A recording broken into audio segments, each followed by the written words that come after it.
I got into my husband's car and found a tube of personal lubricant in the glove compartment. I didn't say a word. I just secretly replaced it with industrial superglue. And what happened next forced our neighbors to make an emergency call to the fire department. I'm so glad you're here. If you're watching this video, please like and subscribe to my channel, and tell me in the comments where you're listening to my story of revenge from. I want to know how far it's traveled. I sat at the kitchen table, the silence in the house as thick as morning fog, a silence that had become a constant, unwelcome guest. The old clock on the wall, a wedding gift from my late mother, ticked with a relentless, accusatory rhythm. Each beat a painful reminder of a life I was beginning to suspect was a beautiful, meticulously crafted lie. My husband Julian had just returned from one of his countless business dinners. He looked not merely exhausted but haunted, as if he carried the weight of a secret too heavy to bear. His face was a map of fatigue and guilt, lines etched around his eyes and mouth that had never been there before. He tossed his jacket on the sofa with a weariness that felt performative, loosened his tie as if it were a noose he was desperate to escape, and collapsed onto the bed, the familiar springs groaning under his weight, without even bothering to shower.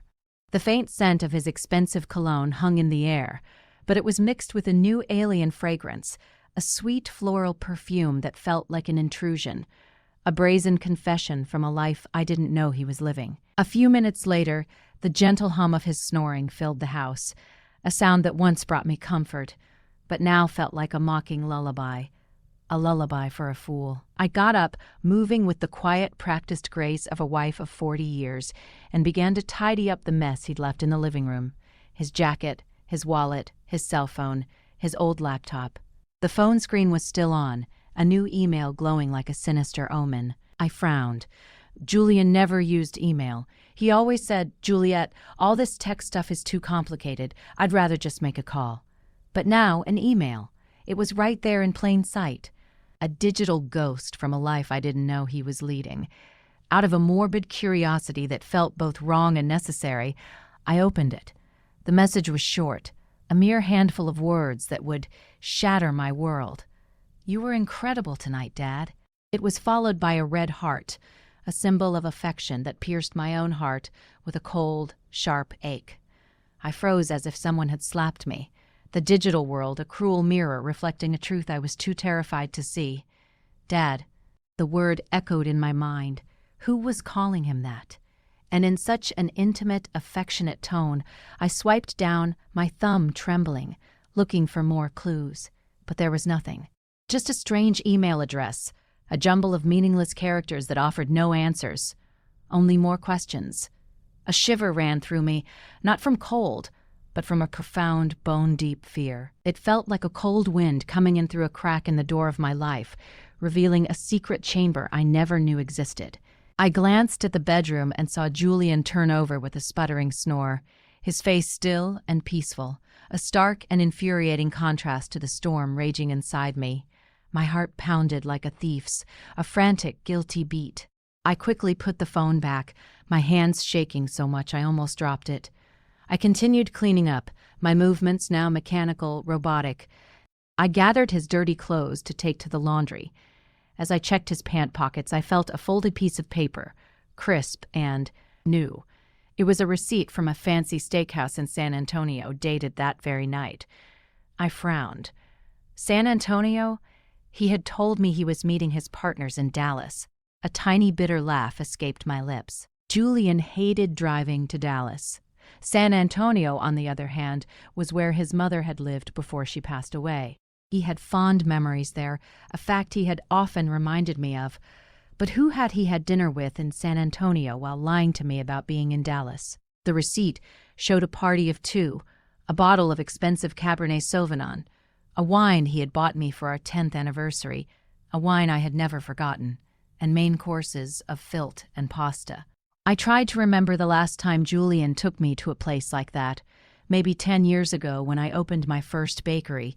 It was a memory etched in my mind, the flickering candlelight, his proud smile, the way he toasted my success. Now that memory was a lie, a faded photograph in a scrapbook of deceit. I took out my own phone and with a silent, determined resolve, snapped a picture of the receipt and the email. I didn't want to believe it, but a woman's intuition, a wife of 40 years' intuition, is a deep primal knowing. Something was going on, and I had to find out what it was. My hands were trembling, not just with anger, but with a deep existential dread. I felt like I was standing on the edge of a cliff, about to witness the spectacular collapse of my entire life. I went to the garage. Julian's old SUV was still warm, the air thick with the smell of gasoline and that faint, sweet perfume from his clothes. I opened the door, a small, cold dread gripping my stomach. I turned on my flashlight and checked every corner of the driver's seat. There was nothing out of the ordinary, just some loose change and an empty water bottle. But as I reached into the passenger side glove box, my fingers brushed against something plastic and slippery. I pulled it out and my heart almost stopped. A tube of used personal lubricant with dried residue on the cap, a sticky, damning piece of evidence. I stood there in the dark garage, staring at it as if it were a dirty secret, a tangible manifestation of my worst fears. Julian and I hadn't been intimate in years. He always said he was tired, that age had sapped his desire. So what was this lubricant for? The question echoed in my mind, each syllable a hammer blow to my fragile reality. I felt paralyzed, but kept a clear head, a survival instinct kicking in. I put it back exactly where I'd found it. I wiped my hands with a napkin, scrubbing them raw, as if I were afraid the betrayal would leave a permanent mark on my skin. I continued searching, this time more carefully, more methodically. Under the back seat, I found some crumpled napkins soaked in a sweet floral perfume that wasn't a man's and wasn't my soft, familiar rose fragrance. The scent was alien, defiant, a loud, vulgar shout of infidelity in the quiet sanctuary of our garage. I took photos of everything, the lubricant, the napkins, as if I could capture the scent in an image. I closed the car and went back inside, the weight of the evidence pressing down on me, heavier than any flour sack I had ever lifted. I sat at the kitchen table, my hands trembling uncontrollably as I picked up Julian's phone again. By this point, I was almost certain he was cheating on me. I checked his messages, but there were only work chats, cold and dry like a desert landscape. His inbox was empty, except for that one strange email. I checked the sent and draft folders. Nothing. Everything was too clean, too perfect, suspiciously so, as if he had erased every trace of his deception. A master of lies, I thought bitterly. My rage was now a cold, hard stone in my chest, and a new, more dangerous emotion began to stir wit in me, a desire for truth, a need to expose the lie, no matter the cost. The next morning, just as the sun rose and the soft light filtered through the window curtains, I was already awake, a ghost in my own house. The image of the lubricant, the restaurant receipt, and that email wouldn't stop swirling in my head, a venomous carousel of doubt. I stood in the kitchen, my hands busy, but my mind a frantic whirlwind. I made a simple breakfast, 2 fried eggs, some toast, and a cup of the strong black coffee Julian liked. I had barely slept all night. Julian came down looking tired, his hair a mess and his eyes still groggy. He sat at the table, grabbed his coffee cup, took a sip, and set it down half full. "I have an important meeting today," he said in a husky voice, a rehearsed line he'd used countless times before without looking me in the eye. "I'm sure I'll be home late." He was so good at this, I thought. The easy lies, the casual tone. It made my blood run cold. I nodded with a strained smile, though all I wanted to do was scream. "Where is the meeting? With whom?" "In San Antonio again." But I held back, my rage a silent fire, and simply replied, "All right, be careful." He got up, gave me a light pat on the shoulder, a gesture that felt more like an afterthought than a sign of affection, and left. The door closed, leaving the kitchen in silence, and me with a suspicion that was growing into a monstrous certainty. I cleared the table and washed the dishes one by one, the rhythm of the task, a small anchor in the storm of my emotions. I couldn't just sit there inventing theories. I needed the truth, hard evidence. I picked up my phone and looked for the number for Mrs. Miller, a friend from years ago who had helped me so much when I first opened the bakery. She had once told me about a good private investigator who specialized in infidelity cases. "Juliet, if you ever need it, I can give you Thomas's number," she had said. He's very discreet and reliable. I never thought I would need to call him, but now I had no other choice. I dialed her number, my voice trembling, each ring a drumbeat of my mounting anxiety. "Hello, Mrs. Miller. Can you help me get in touch with Thomas? I need him."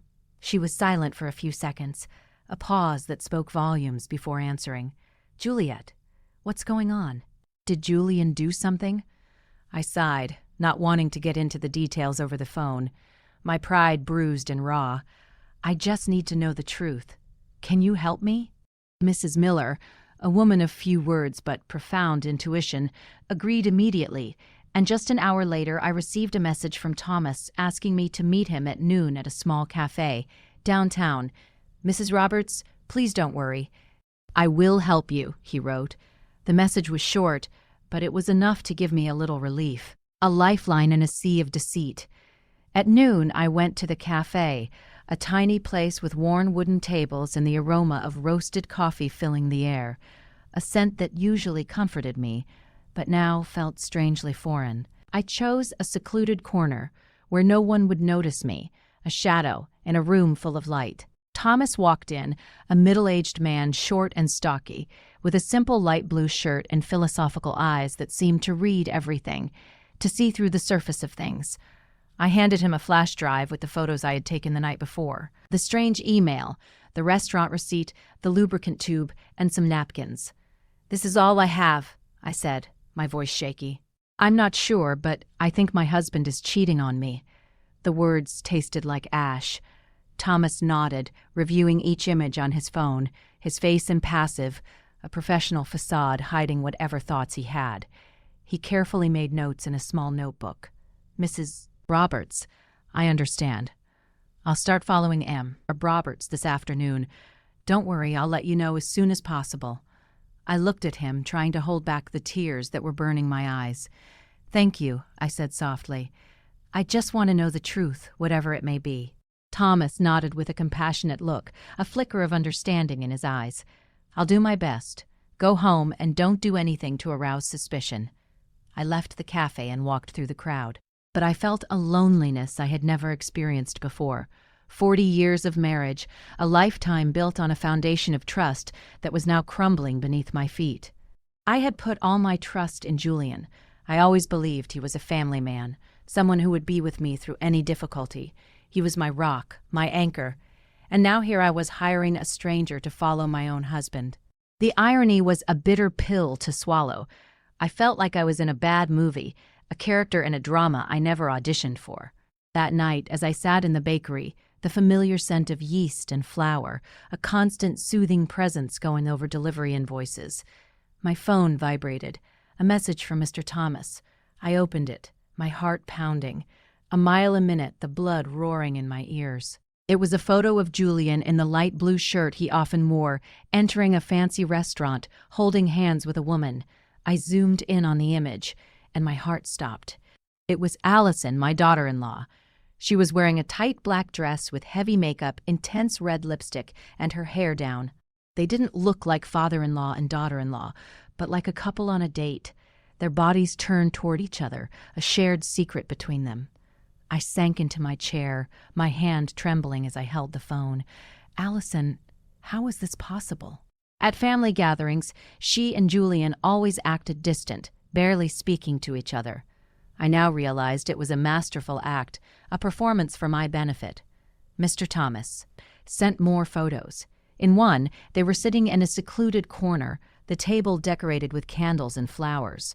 Allison was leaning toward him, smiling, and Julian was toasting her glass with an oddly tender gaze. I saw the photo and felt a crushing pain in my chest. In 40 years, I had never seen him look at me like that, not even when we were young. When I was that girl from San Diego with long hair and a radiant smile, he looked at me that way, a look of genuine adoration, of a love I thought was mine. Now it was hers. In the middle of the night, a video arrived from Mr. Thomas. The clock on the wall read 2 a.m. I put on my headphones, a desperate attempt to keep the secret contained, and pressed play. My hands so shaky I almost dropped the phone. In the video, Allison leaned close to Julian's ear, whispering something that made him laugh loudly. a sound that was a stranger to me. Her voice sounded sweet, her eyes sparkling under the restaurant lights. Then they got up and left, and Julian, ever the gentleman, opened the car door for her as if she were a lady and he were her lover. I replayed the video again and again, a self-inflicted torture. Each time felt like another stab to the heart. Allison, my daughter-in-law, whom I had treated like my own daughter, whom I had taught how to make our family's traditional flan, and Julian, the man I had given my whole life to, with whom I had built a family. What were they doing behind my back? Behind Daniel's back? The questions were a tidal wave threatening to drown me. I saved all the photos and the video to a flash drive, making a note of every detail, date, time, place, even the name of the restaurant. My hands worked on autopilot, but my mind was in chaos. I didn't want to believe it. I couldn't believe Julian and Allison were capable of something so low, so cruel. But the evidence was right in front of me. Undenia. Blah, a mountain of proof. I stayed in the bakery among trays of sweet pastries that smelled delicious. But I felt like my world was falling apart. I remembered the early days of the business when Julian would help me carry sacks of flour, when we would laugh together in that little kitchen, our dreams as big as the sky. Now it all seemed like a distant memory, a beautiful lie I had lived for too long. The next morning, I was in the small kitchen of the bakery, holding a list of orders for a large hotel downtown. The smell of flour and vanilla, which always brought me peace, felt empty that day, a hollow comfort. As soon as I finished signing the delivery invoice, my phone vibrated in my apron pocket. I wiped my hands, and my heart sank when I saw it was a message from the detective. Just a short sentence. "Mrs. Roberts, I'm sending you more evidence." I took a deep breath, trying to stay calm, but my hands trembled as I opened the message. A series of photos appeared on the screen. The first showed Julian in his usual gray shirt, leaving a law office near the main plaza. By his side was Allison in a beige office dress, her hair in a high ponytail, and huge dark sunglasses that almost covered her face. A pathetic attempt at anonymity. They were walking very close together, not like in-laws, but like a couple, their bodies a testament to their forbidden bond. In the next photo, they were standing in front of a 4-star hotel with gleaming glass doors and a gold sign. I zoomed in, desperately looking for some sign to deny what I was seeing, but there was nothing. They looked too natural, too comfortable together, a part of a world I was not a part of. Then came a short video from Mr. Thomas. I pressed play, and my heart pounded so hard I thought it would burst. A frantic drum against my ribs.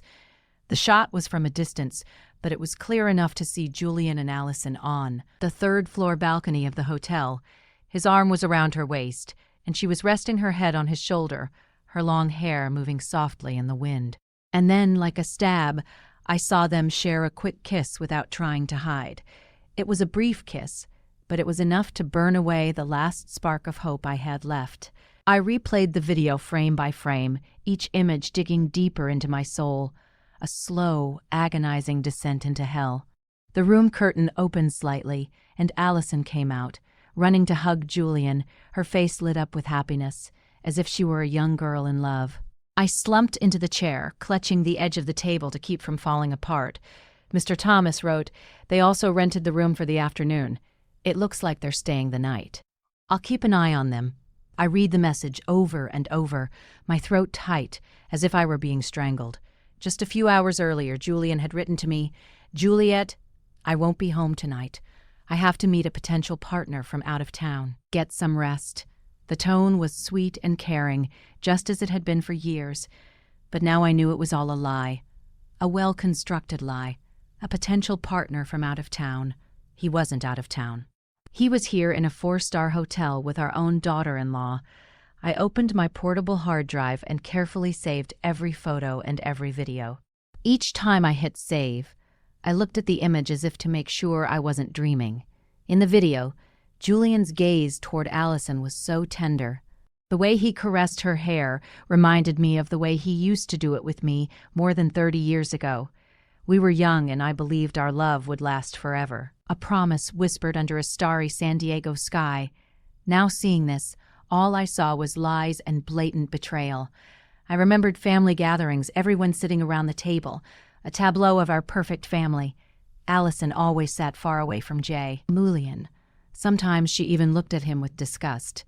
Daniel would joke, "Mom, I think Allison can't stand Dad. She avoids him like the plague." I believed it too. I thought they just didn't get along, that she was just trying to fit into the family. But now I understood it had all been a farce, a carefully choreographed dance of deception. They acted too well in front of me, in front of Daniel, in front of the whole neighborhood. I felt like a fool, a blind wife betrayed by two traitors right in front of my eyes. People were going about their lives unaware of what was happening on that hotel balcony. But Mr. Thomas had captured the perfect moment, like a silent hunter, a snapshot of my reality. I replied to him, "Thank you. Please keep watching. I need to know everything." He answered briefly, "I will. Stay calm." That night, I returned to the house that had been my home with Julian. It felt foreign now, a place of ghosts and lies. I opened the dresser drawer and took out a thick envelope, my hands moving with a grim determination. I printed all the evidence. Photos of Julian and Allison leaving the lawyer's office, photos of them entering the hotel, photos of them on the balcony, and every frame of the video. I carefully arranged them, sealed the envelope, and hid it at the bottom of the drawer under old family photos. I looked at a photo of the four of us, Julian, Allison, Daniel, and me, at Daniel's birthday party a few years ago. Allison was smiling, hugging Daniel tightly, while Julian stood beside me with his arm on my shoulder, looking proud. Now looking at it, all I wanted was to rip it to pieces, to tear the image of their smiling faces from my life. The next morning, just before dawn, I heard the front door open slowly. Julian staggered in, smelling of alcohol. "The partner was too difficult, Juliet," he complained in a raspy voice, his eyes red as if he'd been up all night. "I had to drink a lot. I'm dead tired." I was in the kitchen with a glass of water in my hand, watching him perform while feeling like he was rubbing salt in a wound. "Rest," I replied calmly as always, the practiced voice of a wife. "You have to go to work tomorrow." He nodded, gave me a pat on the shoulder as if nothing had happened, and dragged himself to the bedroom. Minutes later, he was snoring peacefully, as if he'd never cheated on me, as if he'd never gone to a hotel with our own daughter-in-law. When I was sure Julian was asleep, my phone vibrated. It was a call from the detective, Mr. Thomas. His voice was low, almost a whisper, as if he feared someone would overhear him. "Mrs. Roberts, I recorded their conversation in the hotel parking lot. I used special equipment. They didn't even notice. I'm sending it to you now." My heart pounded hard, but I simply replied, "Thank you, Thomas. Send me the file." Minutes later, an audio file appeared in my messages. I put on my headphones, sat at the table, and pressed play. The first thing I heard was Allison's voice, cold and ambitious. A stranger's voice. "Dad, hurry up with that fake contract. I want to have that whole chain of stores already. I want that old hag out of the house." I felt a blow to my chest and gripped the phone tightly. Then came Julian's voice, deep and confident. "Don't worry about those papers. Juliet doesn't know anything. Leave it in my hands. She trusts me too much." It felt like a knife twisting in my heart. They weren't just cheating on me. They were planning to take everything I had built, the bakery chain, all the sweat, tears, and sleepless nights, baking every batch, running all over town to make deliveries to keep my reputation. It was all mine. Julian never once got his hands dirty in the kitchen. He never worked the counter or signed contracts with hotels. And now he and Allison wanted to take it all away, to kick me out of the house I had made a home. I almost broke down, but I still had the composure to copy the audio to the flash drive where I kept the other evidence. I carefully wrote down the time and place, as if trying to keep myself steady in the middle of the storm. The next morning, as I made coffee in the bakery, my phone vibrated again. Thomas sent another batch of new photos, taken with a telephoto lens. In them, Julian and Allison were inside his car, with a thick pile of papers in front of them. Allison had a red pen and was marking the document intently. Julian, next to her, nodded and smiled as if he were in full agreement. Thomas wrote, "I overheard something. It seems they want to use a contact at the notary's office to make the transfer. I'll investigate further." I zoomed in on the photo. I could see the letters on the paper, though I couldn't read them. But I knew these weren't normal work papers. They were planning to steal everything I had worked for, step by step. I sat there among the trays of sweet pastries that smelled so delicious, but I felt as if my whole world was collapsing. I reopened the audio file, put on my headphones, and listened to every phrase, every word they said. That wretched old woman. That's what Allison called me. I remembered the days when she had just joined the family. When I taught her how to make rice, when I hugged her like a daughter, I thought she was part of the family, that she would be the woman who, along with Daniel, would build a future. And Julian, the man I had loved since I was a girl in San Diego, who swore he would be with me until the end. They had made a joke of me, a fool who still believed in love and family. A regular customer came in, Mrs. Peterson, who always bought pastries for her grandchildren. "Juliet, your bakery has been packed lately. Your chain of stores, expanding. I'm so proud of you," she said, her voice warm. I forced a smile and replied, "Thank you, I'm doing my best." But inside, I was a wreck. I wondered what she would think if she knew the truth. Would she see me as a strong woman, or just a fool betrayed by her husband and daughter-in-law? I wrapped Mrs. Peterson's pastries, said goodbye at the door, and sank into my chair, my hands on my head. I wanted to cry, but no tears came. Instead, a silent rage burned inside me, like the fire in an oven, ready to ignite at any moment. That night at dinner, I sat across from Julian in the small kitchen, under the yellow light that gave his face a strange, distorted glow. He ate and spoke in a monotone voice, as if nothing were wrong, as if the world wasn't about to end for him. "Juliet, I have to sign some important business papers this week. Maybe you should look them over. They're complicated." I picked up a piece of bread and pretended to take a bite, but in my head I could only hear Allison's voice from the recording. "Dad, hurry up and sign the fake contracts." I knew he was testing the waters. He wanted to drag me into his dirty plan. I gave him a dry smile, a facade of a wife who was too tired to argue, and replied, "Yes, I'll look at them later. I'm tired now." He nodded, took a sip of wine, looking at me as if nothing were wrong. But I knew that behind that smile was a man ready to take everything I had built, a predator waiting for the right moment to strike. Julian had a few more glasses of wine. His face turned red, and he started slurring his words about a difficult client he'd seen that day. I nodded as if I were listening, but inside I wanted to scream, "Do you think I'm that stupid?" When he got up, staggering, and went to the bedroom, I cleared the table, my every move slow, containing the anger that was boiling inside me. He threw himself on the bed, snoring loudly, and left his car keys on the nightstand gleaming under the dim light, a siren's call to my revenge. I stared at them, my heart pounding in my chest.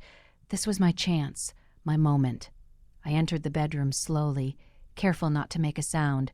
Every step felt like walking between pain and resolve, between the past and a new unknown future. I grabbed the keys, squeezed them tight, and went straight to the garage. The night was quiet, hushed, as if the world was holding its breath. All I could hear were crickets outside, their chirping a soundtrack to my silent fury. I turned on my phone's flashlight. The weak light illuminated Julian's old SUV, a silent accomplice in his betrayal. I opened the door. The smell of gasoline was still there, mixed with a strange, sweet perfume. I opened the glove compartment between the seats, and there it was, the tube of lubricant, with a loose cap and dried residue on the edge, a monument to their infidelity. I held it in my hand, feeling like I was holding a dirty secret. It was clear they had used it again, as if it were confirmation that Julian and Allison were still playing their secret game, their twisted little dance. I took the tube of lubricant to the kitchen, placed it on the counter, and washed my hands with lemon soap. I scrubbed them thoroughly as if to erase every trace of the betrayal I had just touched. The fresh scent didn't calm my anger, but it helped me stay focused. I opened the tool drawer and took out a tube of clear industrial superglue, the same kind I once used to fix a chair at the bakery. It was a tool of my trade, now a weapon of my revenge. I carefully unscrewed the cap of the lubricant and filled the tube with the glue, drop by drop, until it was completely full. I wiped the nozzle, shook it gently to mix it, and tested a little. It came out smoothly, just like the original lubricant. At a glance, no one would notice the difference. I smiled faintly, though a hurricane was raging inside me. This wasn't a game. It was the first step to getting justice. I put the tube back in the glove compartment, adjusted the floor mat and the seat just as they were, as if no one had touched anything before closing the car. I opened the trunk to check. There were only crumpled bags, an empty water bottle, and an unused condom lying in a corner. My heart skipped a beat, but I wasn't surprised anymore. I took pictures with my phone, adding them to the growing collection of evidence. Each image was another piece, a reminder that I couldn't let Julian and Allison get away with their lies. Back in the house, I put the keys back in their place next to Julian's alarm clock. I grabbed an old book and sat on the living room sofa pretending to read. The dim light fell on the pages, but I couldn't read a word. My head was spinning. I thought of Daniel, my son, who believed he was living happily with Allison without knowing the truth. How could I tell him that his wife and his own father were betraying us? I thought of the bakery chain, of the 40 years of work and sleepless nights, of all the fights with Julian to defend my dream. He never really understood it, but I trusted that he supported me. Now I knew he was just waiting for the right moment to take everything. An hour later, Julian woke up and stumbled into the kitchen for water. He saw the keys on the counter and didn't suspect a thing. "Still not sleeping, Juliet?" he asked groggily. I smiled and replied, "No, I'm just reading a bit. Finish your water and go back to bed." He nodded, drank, and returned to the bedroom, snoring immediately. I looked at him as if he were a stranger. This man, who once promised to be with me until the end, was now planning to destroy what I loved most. But he didn't know that I had already started my counter-attack. At dawn, I got up. The sunlight was timidly entering through the bakery window. I was in my usual kitchen, kneading dough, preparing flames and sweet pastries for a large hotel order. I pressed the dough with all my might, channeling my rage into every movement. When I returned home for breakfast, I made an effort to keep a calm face. Julian was already up with a cup of black coffee in his hand. I served him eggs and toast. "Julian," I said calmly, "I have to travel to Nashville tomorrow to sign a contract with a new partner. I'm sure I'll be home late. Can you take care of dinner?" I watched him out of the corner of my eye. He looked up surprised, but in his eyes something was shining that wasn't concern. It was relief. "A big contract?" he asked, taking my hand with a feigned tenderness. "Don't worry. Go ahead. I'll handle it." But that spark in his eyes, that slight curve of his lips, as if a weight had been lifted, pierced my chest. He wanted me to leave, and I knew exactly why. I smiled and nodded. "Thanks. I'll call you if I get back late." He took another sip of coffee. Then he got up saying he had to get to the office early. As he left, I saw he had left his phone on the table and the screen lit up with a missed call. The name that appeared was At. I frowned. My heart pounded. Allison Thomas.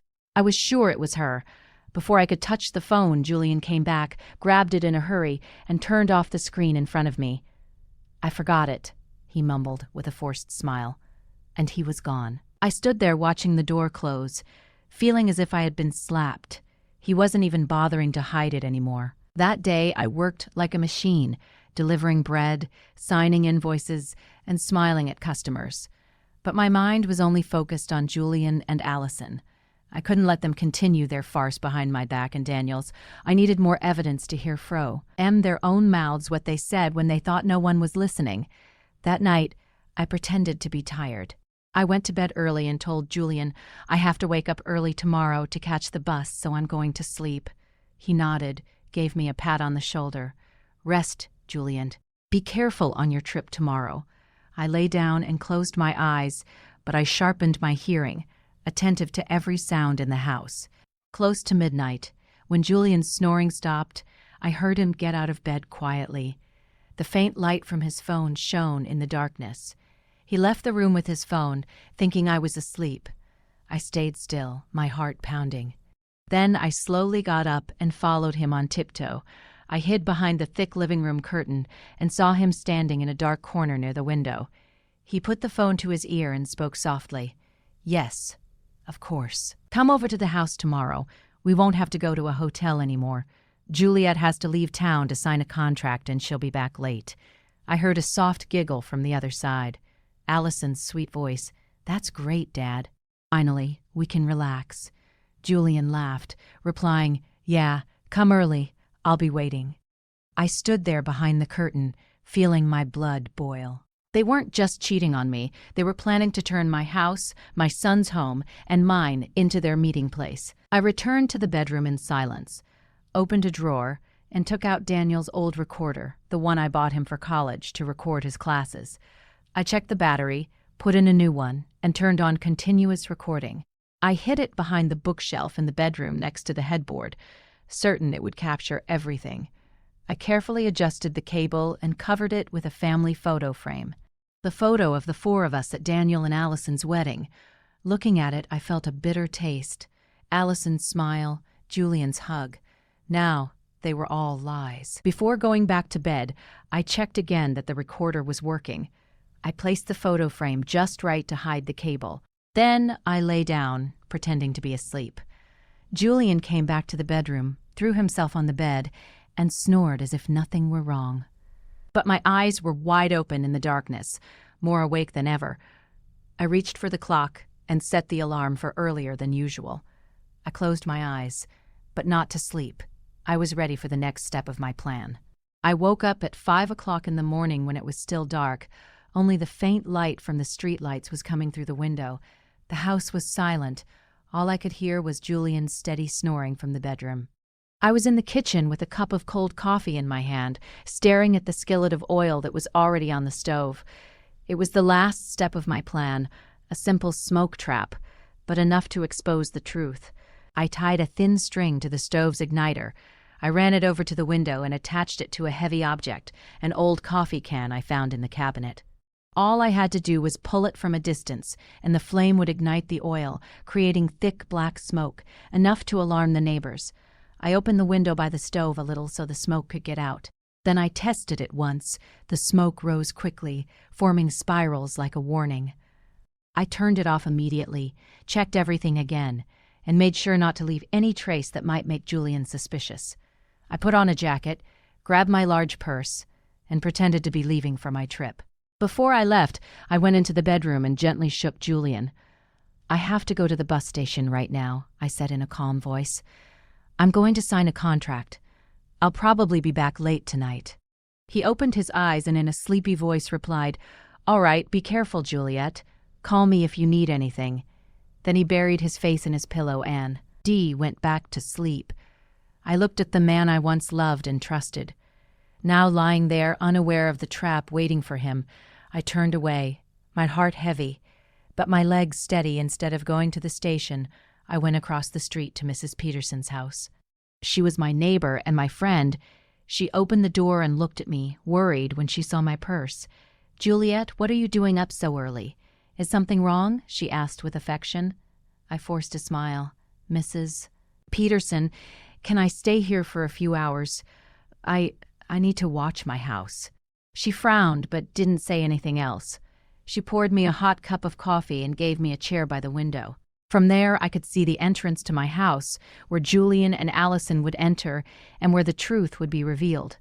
Around 10 o'clock, a taxi pulled up in front of the house.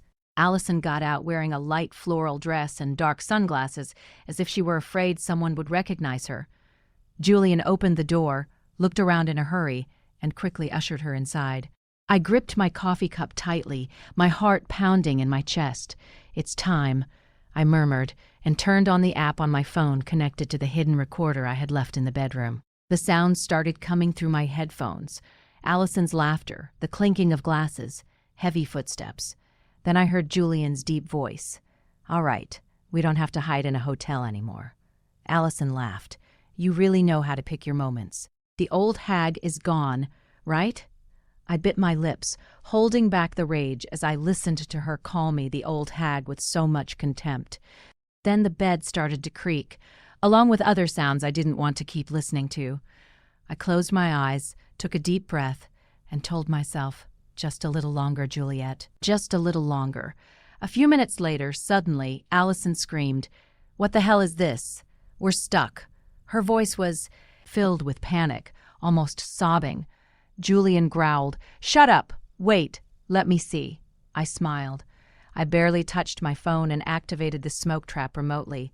The string pulled hard. The stove ignited. The skillet of oil caught fire. Black smoke billowed out of the kitchen window in thick spirals, spreading outside like an alarm signal. Mrs. Peterson gasped. She looked out the window. "Juliet, your house is on fire." I pretended to be scared, but inside I felt strangely calm. Neighbors started coming out into their yards shouting, "Juliet's house is on fire. Call the firefighters." A man nearby, Mr. Miller, quickly took out his phone and called the city fire department. I stayed there, holding my coffee cup tightly, my eyes fixed on my house. Everything was going according to plan. In my headphones, Allison's voice sounded more and more desperate. "Julian, do something." "I can't move." Julian's voice roared. "Don't scream." "I'm trying." But I knew they couldn't do anything. The industrial superglue I had swapped was already at work, leaving them trapped at their most humiliating moment. I imagined them struggling, scared, and a part of me felt satisfied. Not because I was cruel, but because they had pushed me to this. They wanted to take my bakery, my family, even my honor. Now I would make them pay. I looked out the window. The smoke continued to rise, getting thicker. The neighbors were crowding together, yelling in a panic. "What's going on?" someone asked. "Where's Juliet?" "She went out of town for work." "That's what I heard," another replied. Mrs. Peterson, standing next to me, looked at me with suspicious eyes, but didn't say anything. She just squeezed my hand gently. I knew she had a hunch, but I didn't need to give her an explanation. The truth was about to explode, and I was ready.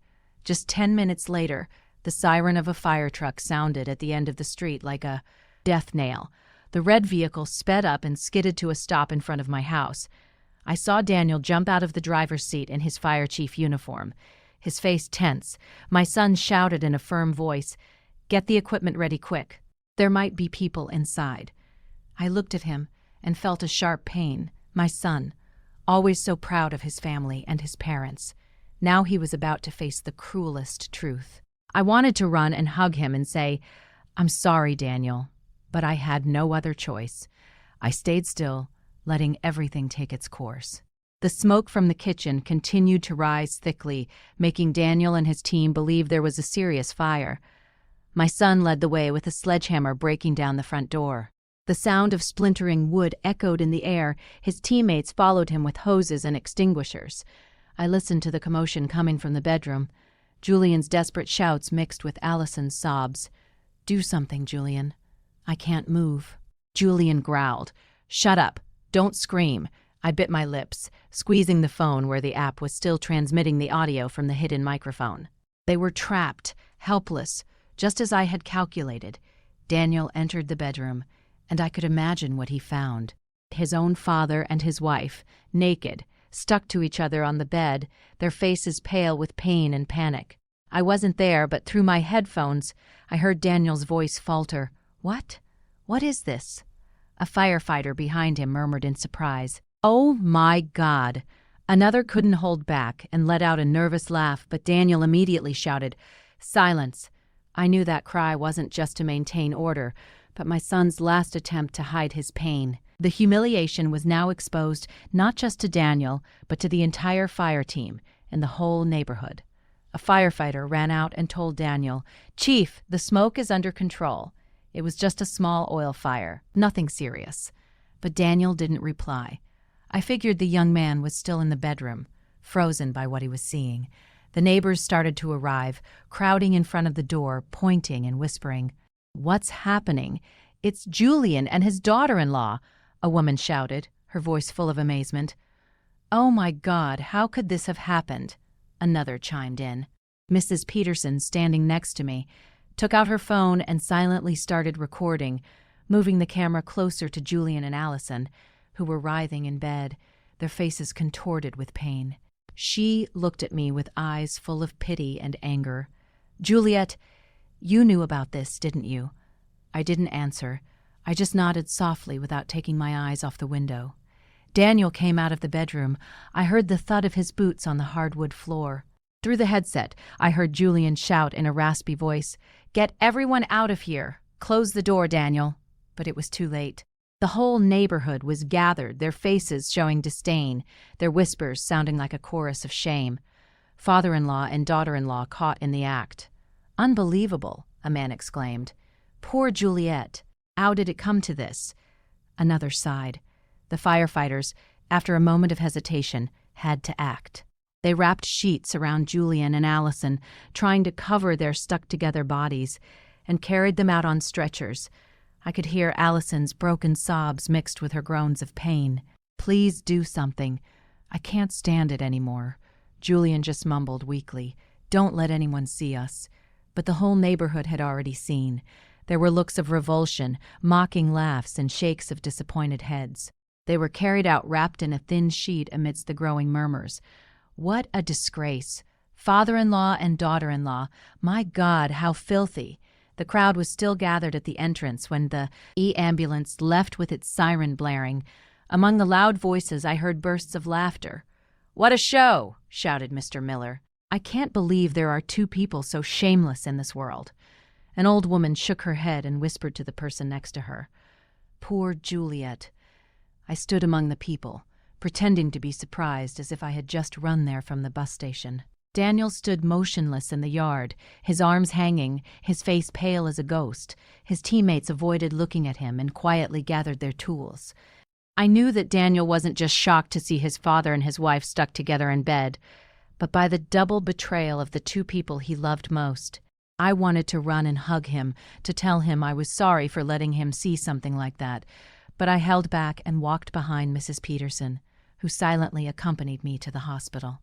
We sat in the third-floor hallway waiting while I maintained the concerned look of a wife who had just found out her house had been on fire.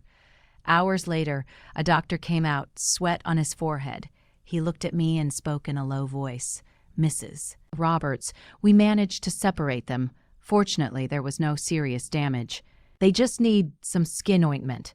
I nodded, pretending to be relieved, while my fingers discreetly brushed against my purse, where I had hidden 2 tubes of thick mustard I had prepared. "Thank you, doctor," I said, my voice trembling to hide my plans. "Can I see them?" He nodded and led me to the nurse's station, where they gave me 2 tubes of ointment. The nurse, a young woman, looked at me with compassion. "Ma'am, this is a very difficult situation. I'm so sorry." I gave a weak smile, and the moment she turned around, I swapped the tubes for the mustard I had in my purse. My hands moved quickly and confidently, as if I had rehearsed it hundreds of times in my head. I entered the hospital room with staff, a tube of mustard in my hand, feigning concern. "Julian, Allison, are you okay?" Allison was in bed, her hair a mess, her eyes red, unable to look at me.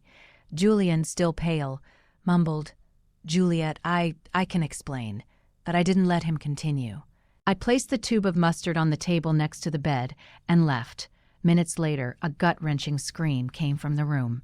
Allison was covering her face, crying. "It burns. My skin is on fire." Julian was writhing in bed, cursing, "What the hell is this? Who did this?" The entire hallway was in an uproar. Patients and family members came out to look. An old woman whispered to her son, "It's them. The couple from the video this morning on the internet. The father-in-law with the daughter-in-law. What a disgrace," another added. "They deserve it." The doctor ran into the room asking the nurses to clean their skin and apply a neutralizing agent. But the humiliation of Julian and Allison was already public, impossible to stop. Mrs. Peterson's video of them being carried out on a stretcher had spread throughout the neighborhood and on social media. I was in the hallway listening to the murmurs, feeling as if the whole world were witnessing the downfall of those 2 traitors. When the crowd dispersed, Daniel entered the room with a thick folder in his hand. I had called him as soon as the ambulance left, asking him to get the envelope with the evidence I had saved in the drawer and the 2 divorce papers I had ready. He handed me the folder, his gaze empty without saying a word. I opened it, took out the documents, and placed them on the table in front of Julian and Allison. I looked at him directly in the eyes, my voice cold but firm. 40 years of marriage end here. Sign these and then do whatever you want as long as you disappear from my son's life. And mine, Allison collapsed, crying, looking at Daniel. "Honey, forgive me.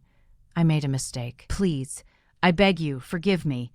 But Daniel just looked at her, his gaze as hard as stone, and left without saying a word. Julian tried to grab my hand, his voice trembling. "Juliet, listen to me.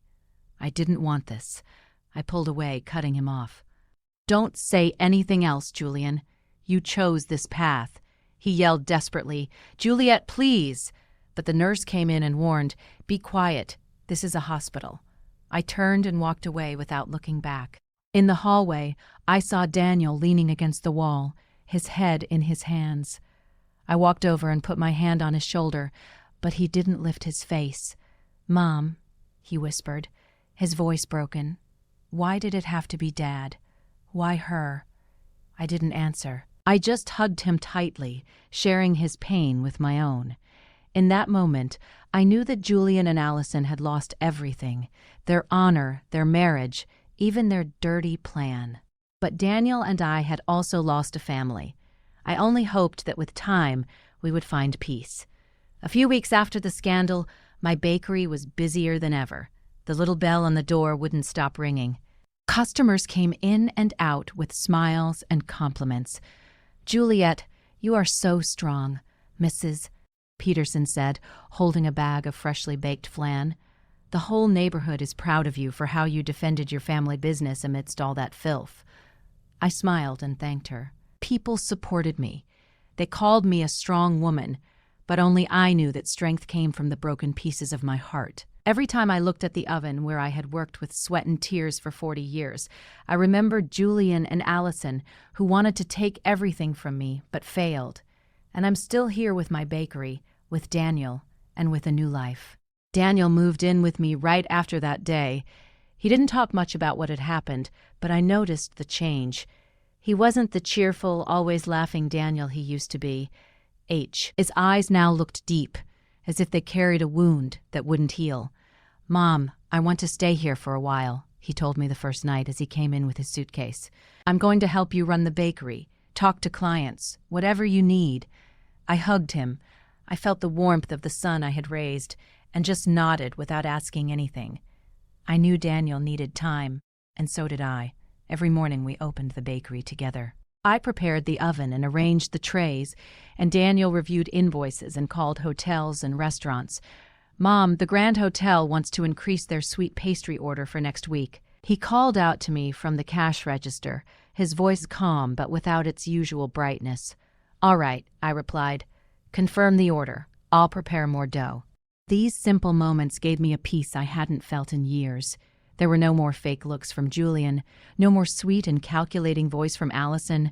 It was just Daniel and me taking care of what we still had. Dinners were just the two of us now. We sat face to face in the small kitchen, eating simple meals, sometimes rice with beans and chicken, sometimes just bread with coffee. "Mom, can you make me some flan this weekend?" he asked me one night with a faint smile, the first I had seen since the scandal. "All right," I replied, relieved. "But you have to help me stir the caramel." He nodded. And in that moment, I felt that we were slowly but surely recovering. I started making time for myself, something I almost never did in 40 years. I joined a cooking club at the community center where women my age shared recipes and told their stories. "Juliet, you make the best flan in the neighborhood," a woman told me, laughing when I brought a tray. I replied, smiling, "It's a little trick I learned back in San Diego." I also started going to church on weekends. I would sit in silence with the light of the sky, Ned glass windows on my face, and pray, not for Julian or Allison, but for Daniel, for myself, so that we would find the strength to move forward. Sometimes I would go for walks with Mrs. Peterson in the town square, listening to her talk about neighborhood gossip. "You know, Juliet," she would say, her eyes shining, "everyone is still talking about Julian and Allison, but they say you're the one who won." I just smiled without answering. I won, maybe, but the price was losing my whole family. Daniel also started to change. He became less quiet and began telling me about his work as a firefighter. "We put out a fire at the market yesterday," he told me one night as we ate dinner. "It was really dangerous, Mom, but luckily no one got hurt." I listened to him, my heart filled with pride. "Please be careful," I said, my voice trembling. "You're all I have left." Daniel looked at me with tenderness. "Don't worry, Mom. I'll never leave you alone." Those words were like medicine. They gave me back the faith that even though I had lost so much, I still had my son who would always be with me. One afternoon, while the bakery was full of customers, I sat at the cash register, watching the movement in the street. The bell on the door rang non-stop. The smell of sweet bread filled the air. I looked at the trays of flan and pastries and thought about the entire journey. I had built this bakery with my own hands. From a girl in San Diego to a woman who knew how to endure. Julian and Allison wanted to take everything from me, but failed. I kept my bakery, I kept Daniel, and most importantly, I kept myself.